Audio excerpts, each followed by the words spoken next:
Damai sejahtera Allah yang melampaui segala akal akan memelihara hati dan pikiranmu di dalam Kristus Yesus.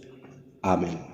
Salam saudara-saudara yang terkasih dalam nama Tuhan Yesus Kristus. Selamat berjumpa kembali melalui channel ini untuk mendengarkan firman Tuhan, di mana firman Tuhan yang hendak kita dengar pada saat ini diambil dari Amsal 3 ayatnya ke-9 sampai 10 dengan tema muliakanlah Tuhan dengan harta dan tubuhmu. Baiklah saudara terkasih, saya akan membacakan firman Tuhan, mari kita mendengarkannya. Muliakanlah Tuhan dengan hartamu dan dengan hasil pertama dari segala penghasilanmu, maka lumbung-lumbungmu akan diisi penuh sampai melimpah-limpah, dan bejana pemerahanmu akan meluap dengan air buah anggurnya. Demikian bunyi firman Tuhan. Saudara terkasih dalam nama Yesus Kristus, suatu hari seorang petani Kristen berkata kepada istrinya bahwa ia ingin memberikan suatu persembahan untuk pekerjaan Tuhan. Saat itu salah satu sapi betinanya sedang hamil dan beberapa hari lagi akan melahirkan. Karena itu ia berkata bahwa nanti ia akan mempersembahkan anak sapi itu kepada Tuhan. Beberapa hari pun berlalu, dan tibalah waktu bagi induk sapi itu untuk melahirkan. Ternyata induk sapi itu melahirkan 2 ekor anak sapi. Petani itu pun menjadi bingung. Dia mulai berpikir-pikir anak sapi yang manakah yang akan dipersembahkannya kepada Tuhan. Ketika istrinya menanyakan hal itu, ia pun menjawab, biarkanlah anak-anak sapi itu bertumbuh lebih besar terlebih dahulu. Setelah mereka cukup besar, barulah akan kuputuskan anak sapi mana yang akan kupersembahkan kepada Tuhan. Lalu seminggu kemudian daerah itu diserang wabah penyakit ternak. Salah satu dari kedua anak sapi milik petani Kristen itu pun terjangkit penyakit tersebut dan tidak dapat diselamatkan alias mati. Ketika petani itu mendapati bahwa anak sapinya itu mati, ia segera keluar kandang dan lari menuju rumahnya serta berkata kepada istrinya, "Bu, aku baru saja dari kandang dan kudapati bahwa sapinya Tuhan mati." Istrinya pun keheranan dan bertanya, "Apa? Sapinya Tuhan? Bukankah engkau belum memutuskan sapi mana yang hendak kau persembahkan?" Petani itu pun menjawab, "Ya, kemarin memang belum kuputuskan, tetapi tadi ketika aku berada di kandang telah kuputuskan bahwa yang mati itu adalah sapinya Tuhan." Saudara-saudara yang terkasih, dalam nama Yesus Kristus, betapa seringnya kita berlaku seperti petani ini.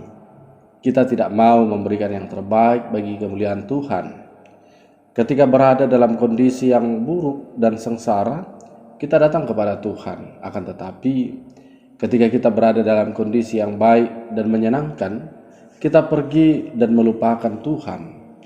Ketika kita dapati bahwa anak-anak kita kurang pandai dan kurang cerdas, kita dorong dia masuk sekolah Alkitab agar dapat melayani Tuhan.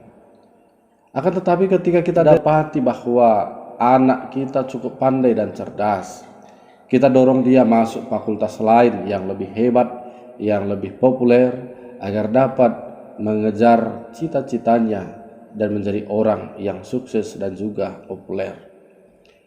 Kita mengambil yang terbaik bagi diri kita sendiri dan menyerahkan yang buruk kepada Tuhan. Saudara-saudara, ini adalah sikap yang tidak menghormati Tuhan, sikap yang tidak merespon dengan baik anugerah dari Tuhan. Saudara terkasih, salah satu cara kita menghormati Tuhan adalah dengan harta yang kita miliki, di mana dalam penuh kesadaran kita mengakui bahwa semua yang kita miliki adalah pemberian dari Tuhan. Kita adalah penata layanan sumber daya yang Tuhan percayakan kepada kita, dan kita memiliki tanggung jawab untuk menggunakannya dengan bijak dan berhikmat. Saudara-saudara terkasih, lalu bagaimana kita harus mengelola apa yang Tuhan percayakan kepada kita? Maka lewat firman ini kita akan diajari tentang hal itu. Pertama-tama saudara-saudara, bahwa memuliakan Allah dengan harta yang kita miliki adalah sebuah perintah dari Tuhan, di mana di dalam nats ini juga terlihat jelas bahwa di dalam ayat 9a dikatakan bahwa muliakanlah Tuhan dengan hartamu. Di dalam nats ini memang tentang harta menitik beratkan pada harta duniawi, yaitu harta duniawi yang dimiliki oleh Raja Salomo, sebab kata-kata ini adalah kata-kata Raja Salomo. Saudara-saudara, kemudian dilanjutkan kembali oleh Raja Salomo bahwa memuliakan Allah dengan harta itu harus dengan hasil pertama. Hasil pertama maksudnya di sana adalah dengan buah sulung. Kalau kita berbicara tentang buah sulung atau buah pertama, itu menandakan bahwa apa yang kita berikan untuk kemuliaan Tuhan adalah yang terbaik. Dan apa yang kita berikan untuk Tuhan bukanlah supaya Tuhan kemudian memberikan kepada kita, tetapi dasarnya adalah karena Tuhan sudah memberikan kepada kita. Maka buah sulung atau buah pertama lebih sebagai ucapan syukur atas berkat Tuhan, bukan umpan untuk mendapatkan berkat-berkat itu. Saudara terkasih, Salomo ternyata bijaksana menggunakan hartanya. Dia benar-benar mensyukuri apa yang Tuhan berikan kepadanya. Lihat saja bagaimana Salomo memakai banyak sekali harta kekayaannya untuk membangun rumah Tuhan. Salomo tidak segan-segan memberikan yang terbaik melalui hartanya. Prinsipnya adalah bahwa rumah Tuhan yang dibangunnya harus luar biasa megah. Betapa hal itu menunjukkan bahwa Tuhan menjadi yang nomor satu di atas harta kekayaan yang dimiliki oleh Salomo. Maka dengan apa yang Tuhan berikan, dia memberikan yang terbaik, buah sulung untuk kemuliaan Tuhan, atas berkat-berkat Tuhan. Setelah itu, apakah kekayaan Salomo berkurang? Ternyata tidak. Lihatlah betapa baiknya Tuhan. Salomo tidak menjadi berkekurangan. Setelah itu justru disebutkan bahwa tidak ada raja lain yang kekayaan dan hikmatnya melebihi Salomo. Maka saudara-saudara, tidak salah Raja Salomo berkata seperti yang dikatakan di dalam ayat 10 pada nats ini. Dikatakan bahwa maka lumbung-lumbungmu akan diisi penuh sampai melimpah-limpah, dan bejana pemerahanmu akan meluap dengan air buah anggurnya. Artinya saudara-saudara bahwa dampak dari memuliakan Allah dengan benar melalui harta, melalui berkat yang kita miliki akan sangat luar biasa. Tetapi sekali lagi saudara-saudara, bukan tentang umpan itu, tetapi bagaimana dia merespon atas pemberian anugerah Tuhan di dalam kehidupannya. Maka saudara-saudara yang terkasih dalam nama Yesus Kristus, ketika kita melihat apa yang terjadi dalam kehidupan Raja Salomo, bahwa ketika dia merespon dengan luar biasa anugerah Tuhan, berkat Tuhan, maka tentunya dia tidak semakin berkekurangan, tetapi semakin berkelimpahan. Tentu ini menjadi suatu perenungan bagi kita, bahwa kita juga ditekankan supaya terus-menerus memuliakan Tuhan dengan harta yang kita miliki. Harta bukan tentang harta duniawi, tetapi hal yang lebih mendasar tentang harta yang kita miliki adalah tubuh kita sendiri untuk memuliakan Tuhan. Oleh karena itu saudara-saudara, jadilah pribadi yang bisa dipercaya dan bisa dipakai menjadi alatnya.